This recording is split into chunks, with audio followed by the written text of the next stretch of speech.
안녕하세요. 닥터리 백세건강 구독자 여러분.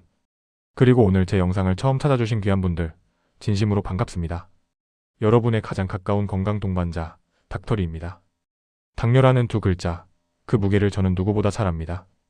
매일 아침 손가락을 찔러야 하는 그 순간의 망설임, 음식을 앞에 두고 마음껏 즐기지 못하는 서러움, 혹시 합병증이 오면 어떡하나 하는 밤잠 설치게 하는 불안감까지. 약을 먹어도 좀처럼 잡히지 않는 혈당 수치를 보며 한숨 쉬었던 지난 날들. 그래서 오늘 저는 의사로서의 전문 지식과 10년차 당뇨인으로서의 절절한 경험을 모두 담아 여러분께 희망의 메시지를 전하고자 이 자리에 섰습니다. 평생 약에만 의존해야 할까? 정말 혈당 관리는 이렇게 힘든 걸까? 만약 이런 고민을 하고 계셨다면 오늘 영상이 여러분 인생의 전환점이 될 것이라 확신합니다. 제가 직접 실천하고 효과를 보며 공복 혈당, 폐겜주디엘 이하를 꾸준히 유지하고 있는 약 없이도 건강한 혈당을 되찾는 두 가지 핵심 비결을 남김없이 공개하겠습니다. 이것은 뜬구름 잡는 이야기가 아닙니다. 우리 몸의 원리를 이용한 가장 과학적이고 확실한 방법입니다. 오늘 이 영상을 끝까지 보시는 분은 지긋지긋한 당뇨의 굴레에서 벗어나 내 몸의 진정한 주인이 되는 길을 발견하게 되실 겁니다. 자, 그럼 거두절미하고 본론으로 들어가겠습니다. 제가 지난 10년간 당뇨와 싸우며 깨달은, 그리고 수많은 환자분들께 적용하여 놀라운 효과를 보았던 두 가지 핵심 비결. 그 첫 번째는 바로 혈당 스파이크를 잠재우는 식사법입니다. 아마 혈당 스파이크라는 말은 많이 들어보셨을 겁니다. 음식을 먹은 뒤 혈당이 롤러코스터처럼 급격하게 치솟았다가 곤두박질 치는 현상을 말하죠. 이 혈당 스파이크가 왜 당뇨 환자에게 최악의 적인지 제가 아주 쉽게 설명해 드리겠습니다. 우리 몸의 혈당을 조절하는 호르몬이 인슐린이라는 것은 다들 아실 겁니다. 췌장에서 분비되는 인슐린은 우리 몸의 세포 문을 열어주는 열쇠 역할을 합니다. 혈액 속에 들어온 포도당혈당을 세포 안으로 속속 집어넣어서 에너지로 쓰게 만드는 거죠. 그런데 우리가 혈당을 급격히 올리는 음식을 먹으면 어떻게 될까요? 혈액 속에 갑자기 포도당이 홍수처럼 밀려드니 우리 몸은 깜짝 놀라서 인슐린을 평소보다 훨씬 더 많이, 그리고 아주 급하게 뿜어냅니다. 이런 일이 반복되면 세포들은 또 인슐린이네, 지겹다 하면서 문을 잘 열어주지 않게 됩니다. 너무 자주, 그리고 세게 문을 두드리니 아예 반응을 안 하게 되는 거죠. 이것이 바로 인슐린 저항성의 시작입니다. 양치기 소년의 외침을 마을 사람들이 더 이상 믿지 않게 되는 것과 똑같은 원리입니다. 인슐린 저항성이 심해지면 혈액 속 포도당은 세포 안으로 들어가지 못하고 혈관을 둥둥 떠다니게 됩니다. 이것이 바로 고혈당 상태, 즉 당뇨병입니다. 게다가 혈당 스파이크는 혈관 내벽에 상처를 내고 염증을 일으켜 동맥경화를 유발하고 심근경색, 뇌졸중 같은 무서운 합병증의 직접적인 원인이 됩니다. 따라서 당뇨 관리의 핵심은 단순히 총 칼로리를 줄이는 것이 아니라 바로 이 혈당 스파이크를 막는 데 있습니다. 그렇다면 이 무서운 혈당 스파이크를 어떻게 잠재울 수 있을까요? 제가 지금부터 세 가지 황금 원칙을 알려드리겠습니다. 첫째, 먹는 순서를 바꾸는 것입니다. 이것이야말로 돈 한 푼 안 들이고 혈당을 잡는 가장 강력한 비법입니다. 우리는 보통 밥 한 숟가락 뜨고 반찬을 먹는 순서로 식사를 하죠. 오늘부터 이 순서를 완전히 뒤집으십시오. 채소 식이섬유를 가장 먼저, 그 다음 단백질과 지방 반찬, 그리고 마지막에 밥이나 면, 같은 탄수화물을 드시는 겁니다. 왜 이 순서가 중요할까요? 식이섬유가 풍부한 채소를 먼저 먹으면 식이섬유가 위장에서 끈적끈적한 젤 형태로 변해 음식물을 감쌉니다. 이렇게 되면 위에서 음식물이 소장으로 넘어가는 속도가 훨씬 느려집니다. 마치 댐이 물의 속도를 조절하는 것처럼요. 그 다음에 먹는 단백질, 지방, 그리고 마지막 탄수화물이 아주 천천히 소화, 흡수되는 겁니다. 포도당이 혈액 속으로 급격하게 쏟아져 들어오는 것이 아니라 졸졸졸 시냇물처럼 완만하게 공급되는 것이죠. 당연히 혈당 스파이크는 일어날 수가 없습니다. 실제로 미국 웨일 코넬 의과대학의 연구에 따르면 식사 순서를 채소 마이너스 단백질 마이너스 탄수화물 순으로 바꾼 것만으로도 식후 30분 혈당은 약 29%, 60분 혈당은 37%, 120분 혈당은 17%나 낮아졌다고 합니다. 정말 놀라운 결과 아닙니까? 오늘 저녁 식사부터 당장 실천해 보십시오. 나물 반찬이나 쌈채소를 먼저 충분히 드시고 생선구이나 두부 같은 단백질 반찬을 드신 후에 밥은 가장 마지막에 천천히 드시는 겁니다. 이것만으로도 여러분의 혈당 수치는 눈에 띄게 안정될 것입니다. 두 번째 원칙은 혈당 지수 GI와 혈당 부하 지수 GL을 이해하는 것입니다.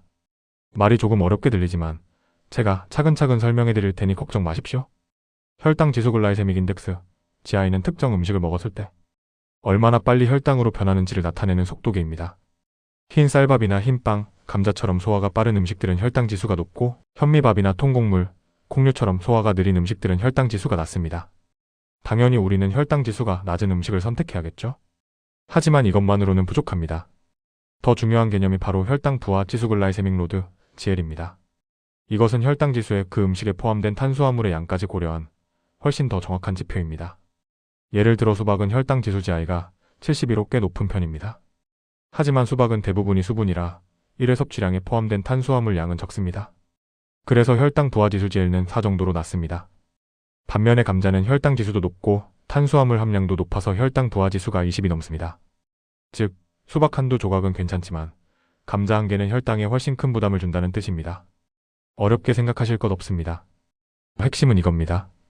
정제되지 않은 통곡물염 및 귀리, 퀴노아, 콩류, 대부분의 채소처럼 혈당 부하 지수가 낮은 착한 탄수화물을 드시고 흰쌀, 흰빵, 면, 설탕, 과당 음료처럼 혈당 부하 지수가 높은 나쁜 탄수화물은 멀리 하시는 겁니다.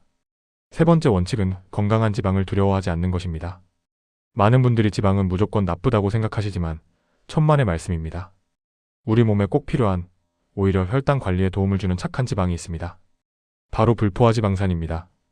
올리브유, 아보카도, 견과류 등 푸른 생선에 풍부한 이 착한 지방은 식이섬유와 마찬가지로 음식의 소화, 흡수 속도를 늦춰 혈당이 천천히 오르게 돕고 인슐린 저항성을 개선하는 효과까지 있습니다.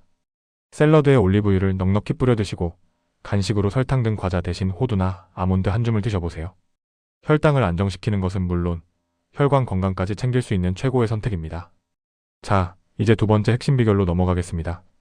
그것은 바로 우리 몸속에 혈당을 저장하는 거대한 창고를 짓는 것입니다.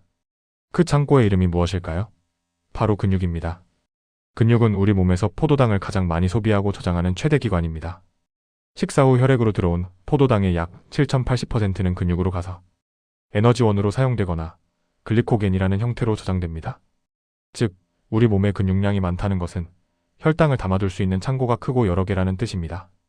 홍수가 나도 저수지가 크면 물을 다 가둘 수 있는 것처럼 탄수화물을 좀 먹더라도 근육이 많으면 혈당이 급격히 오르지 않고 근육 창고로 속속 저장되는 겁니다. 반대로 근육이 부족하면 작은 창고에 포도당이 다 들어가지 못하고 혈액 속을 떠돌며 고혈당을 일으키게 됩니다. 나이가 들수록 근육이 자연적으로 감소하는 근감소증이 당뇨 환자에게 특히 치명적인 이유가 바로 여기에 있습니다. 그렇다면 이 중요한 근육 창고를 어떻게 짓고 어떻게 활용해야 할까요? 여기서도 두 가지 핵심 전략이 있습니다. 첫째, 저항성 운동 근력 운동으로 창고를 짓는 것입니다. 유산소 운동도 물론 중요하지만 근육의 크기와 질을 직접적으로 키우는 것은 근력 운동입니다. 헬스장에 가야 하나? 무거운 기구를 들어야 하나? 전혀 그럴 필요 없습니다. 우리 집에서 내 몸무게를 이용해서 할 수 있는 최고의 근력 운동이 있습니다. 바로 스쿼트 앉았다 일어서기입니다. 스쿼트는 허벅지, 엉덩이 등 우리 몸의 가장 큰 근육들을 한 번에 단련하는 근력 운동의 왕입니다. 무릎이 안 좋으신 분들은 의자에 앉았다가 일어나는 동작을 반복하는 의자 스쿼트부터 시작하시면 됩니다. 처음에는 10번도 힘들 수 있습니다. 괜찮습니다. 5번, 10번 점차 횟수를 늘려가세요. 벽에 등을 대고 밀거나 가벼운 물병을 들고 팔 운동을 하는 것도 좋습니다. 중요한 것은 꾸준함입니다. 일주일에 23번이라도 꾸준히 근력 운동을 해서 내 몸의 혈당 창고를 더 크고 튼튼하게 만들어야 합니다. 두 번째 전략은 운동의 타이밍입니다. 바로 식후 30분 황금 시간을 노리는 것입니다. 식사를 하고 나면 30분에서 1시간 사이에 혈당이 가장 높이 치솟기 시작합니다. 바로 이 타이밍에 운동을 하면 마법 같은 일이 벌어집니다. 운동을 하면 우리 근육은 인슐린의 도움 없이도 즉 인슐린 비의존적으로 포도당을 흡수하기 시작합니다. 근육세포에 GLUT사라는 특별한 포도당 수송 통로가 있는데 운동을 하면 이 통로가 활짝 열리면서 혈액 속 포도당을 진공청소기처럼 빨아들입니다. 인슐린 저항성이 심해서 인슐린 열쇠가 잘 먹히지 않는 사람에게도 운동이라는 마스터키는 언제나 작동하는 셈입니다. 즉, 식후 30분에 가벼운 걷기나 스트레칭을 하는 것은 혈당이 최고점으로 치솟기 전에 그 포도당을 즉시 에너지로 사용해버리는 가장 효과적인 방법입니다. 인터내셔널 저널 오브 스포츠 메더선에 발표된 연구에 따르면 식후에 단 15분만 걸어도 혈당 스파이크를 크게 줄일 수 있는 것으로 나타났습니다. 거창하게 생각하지 마십시오. 식사 맛있게 하시고 바로 소파에 눕지 마시고 딱 15분만 동네 한 바퀴를 산책하거나 집 안을 어슬렁거리며 걸어보세요. 이 작은 습관이 여러분의 혈당을 극적으로 안정시켜줄 것입니다. 사랑하는 구독자 여러분, 그리고 어르신 여러분, 오늘 제가 말씀드린 두 가지 큰 비결을 다시 한번 정리해보겠습니다. 첫째, 먹는 순서 채소 단백질 탄수화물을 바꿔 혈당 스파이크를 원천 봉쇄하십시오. 둘째, 근력 운동으로 근육 창고를 튼튼히 짓고 식후 30분 걷기로 그 창고를 적극 활용하십시오. 이것이 제가 10년간 당뇨와 함께 살며 터득한 약 없이 건강 혈당을 유지하는 가장 확실한 방법의 전부입니다. 처음에는 어색하고 힘들 수 있습니다. 하지만 포기하지 마십시오. 한 걸음, 또 한 걸음 내딛다 보면 어느새 여러분의 몸은 달라져 있을 겁니다. 혈당 수치가 안정되고 몸에 활기가 돌고 더 이상 약에만 의존하지 않아도 된다는 자신감을 되찾게 될 것입니다. 여러분은 더 이상 당뇨라는 병에 끌려다니는 존재가 아닙니다. 내 몸의 원리를 이해하고 지혜롭게 다스리는 내 건강의 진정한 주인이 될 수 있습니다. 오늘 제 이야기가 여러분의 마음에 작은 희망의 불씨가 되었기를 진심으로 바랍니다. 질병의 고통 속에서 외로워하시는 모든 분들의 손을 잡아드리고 싶습니다. 오늘 내용이 유익하셨다면 구독과 좋아요, 알림 설정으로 저에게 큰 힘을 실어주시고 주변에 당뇨로 고생하는 분들이 계시다면 이 영상을 꼭 공유해서 희망을 선물해 주십시오. 저는 다음 시간에 더욱 유익하고 진솔한 이야기로 다시 찾아뵙겠습니다. 부디 평안하십시오. 전능하시고 인자하신 하나님 아버지, 이 시간 당신의 사랑하는 자녀들을 위해 간절히 기도합니다. 당뇨라는 무거운 짐을 지고 매일 힘겨운 싸움을 이어가는 이들의 아픔과 눈물을 굽어 살펴주시옵소서. 지치고 상한 몸과 마음을 강한 팔로 붙드시고 새 힘과 용기를 허락하여 주옵소서. 오늘 우리가 함께 나눈 지혜를 삶 속에서 실천할 수 있는 의지와 인내를 더하여 주시고 그리하여 스스로 건강을 되찾는 기쁨을 맛보게 하옵소서. 주님께서 창조하신 우리 몸의 신비한 원리를 깨달아 더욱 지혜롭게 자신을 돌볼 수 있도록 인도하여 주시옵소서. 육신의 질병뿐 아니라 마음의 불안과 근심까지도 주님의 평강으로 덮어주시고 하늘로부터 오는 참된 위로와 소망으로 충만하게 채워주시옵소서. 수고하고 무거운 짐진 자들아 다 내게로 오라 내가 너희를 쉬게 하리라. 마태복음 11장 28절. 사랑하는 여러분, 세상의 그 어떤 염려와 고통도 우리 주님 앞에서는 가벼워질 수 있습니다. 예수님께서는 당신의 모든 짐을 대신 져주시고 당신에게 참된 안식과 평안을 주시기 원하십니다. 예수님을 믿고 그 품 안에서 영원한 생명과 기쁨을 누리시기를 간절히 축복합니다. 이 모든 말씀, 우리의 구원자 되시는 예수 그리스도의 이름으로 기도드립니다. 아멘.